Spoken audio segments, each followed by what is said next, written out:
Siyakhuleka emakhosini, siyakhuleka amagumbamane omhlaba, siyakhuleka kwizizwe zonke, siyakhuleka kubathandazi, siyakhuleka kwiguli, siyakhuleka kubaprofethi, siyakhuleka kwezinyanga, izangoma. Namhlanje sizokhuluma ngezizwe zokuhlola. Sizokhuluma ngezizwe zokuhlola. Abantu sebekhuluma okuningi ngalolu hlobo lezizwe noma lolu hlobo lokugaya. Sizokhuluma ngazo namhlanje noma singeke sinabe kabanzi ngalo ukuthi luthakwa kanjani, kuhlanganiswa kanjani. Kodwa sizokhuluma nje ezinye zey'mfihlo zayo. Uma sikhuluma ngesizwe noma izizwe, into yokuqala kufuneka sazi lapho kukhulunywa ngomoya. Umoya wezizwe kuwumoya ongewona umoya wendalo, umoya okhandiwe. Ukhandwe ngani? Ukhandwe ngamakhubalo, amakhambi, imithi ethile, namathambo namafutha ey'lwane. Lapho sithola izizwe. Izizwe zokuhlola, indlela ezisebenza ngayo. Indlela ezisebenza ngayo uma zifika kumuntu egazini, into yokuqala zifuna iqala y'thole indlela aphila ngayo yena. Ngoba le nto uma uyifaka ifana nengane kuwena emzimbeni. Iyakhula le nto le, the time nixhumana nayo, kwanda ukuxhumana wena nayo ile sikhathi ikhula. Ngoba awukwazi ukuthi uzosebenzisa umoya ubholofethe noma ukheshe umoya ngaphandle kokuthi uxhumane nalowo moya. Ngoba ngisho kungathiwa uhlola ngedlozi, kufanele ukuthi uxhumane nalelo dlozi lelo. Abantu bayamangaza-ke uma befaka izizwe balindela ukuthi bazomane bakhulume nje izindaba zabantu bengazange baxhumane naso isizwe. Isizwe lesi kufanele uxhumane naso. Kungaba uxhumana naso ngokukhuleka ngoba siyazwana nokukhuleka, le nto iyahlanjululwa. Kuyakhulekwa kakhulu, kuphinde kuhanjwe amanzi, kufastwe. So le nto izophakama kuwena.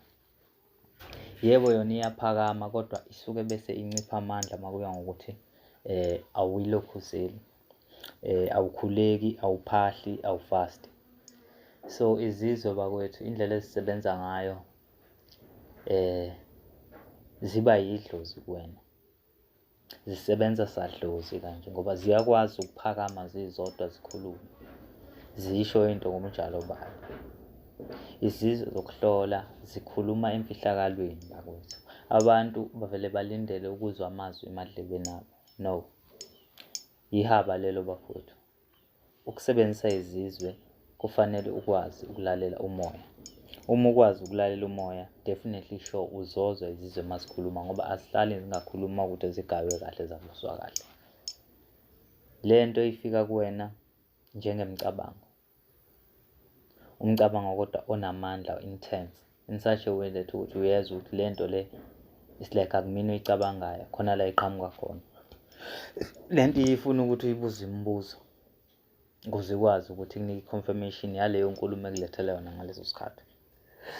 Kuney'ndlela-ke zokufundiswa-ke ukuthi ukwazi ukulalela umoya noma ukwazi ukuzwa umoya uma ukhuluma. Ngoba umoya usebenza emfihlakalweni bakwethu. Lapha sikhuluma ngezwe elingabonwa, the unseen.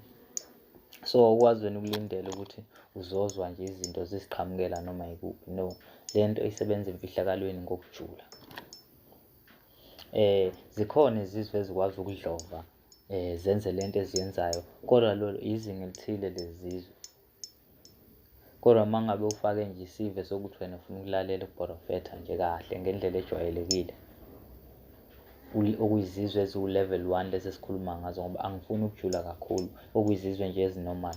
La kusuke kukhulunywa ngezizwe ezikwazi ukuthi zihoshe indaba, zihoshe izinto. Izizwe-ke ziyakhula egazini, kuya ngokuthi umuntu ozifakile ukhuthele kangakanani.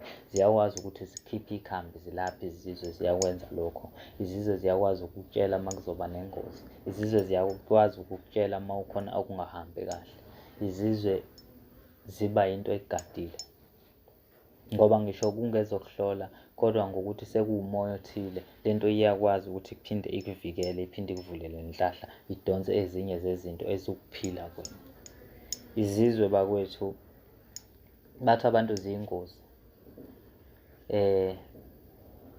Ngingasho ukuthi kunabantu abanemimoya engazwani nomoya wabezizwe. Ngoba umoya wabezizwe inhlanganisela yemoya yangaphandle okuzilwane isikhathi esiningi. So eminye imimoya ayivumeli lento ngoba usuke uphiwe umoya wokubhorofetha vele. Asikho isidingo sokuthi ufake izizwe. Umuntu okwazi ukuthi afake izizwe umuntu othi noma ehosha ngokomoya kodwa abone ukuthi no, angifinyeleli la ngifuna ukufinyelela khona, and ukudonsa kwami akungigculisi, ngidla imbumba, ngiyandlandlasha nje straight. Lowo muntu engazisebenzisa izizwe ngoba lento ishaya inamba eqonde ngqo. Izizwe-ke bakwethu ziyahlanganiswa nedlozi, okuyiyona ndlela yokuthi isizwe sikwazi ukusebenza. Sidinga ukuthi sihlanganiswe nedlozi ngendlela, sicelele sikwazi ukuthi siphefumule kulowo mzimba lowo. Ilokho besikuphethe namhlanje, sizogcina la, asizuqhubeka senabe ngazo izizwe. Mhlambe singaphinde senze enye ividiyo uma abantu beyithanda ukuthi bekhona bakhomente kuma-comment section. Nisubscribe bafowethu, bonge i-support kubantu abaviwa ama-videos so that sizokwazi ukuthi siqhubeke nokunifakela i-content ngoba abantu balithokozela ulwazi esililethayo. Siyabonga, umkhulu nogada lo. Nibe nempilo emnandi.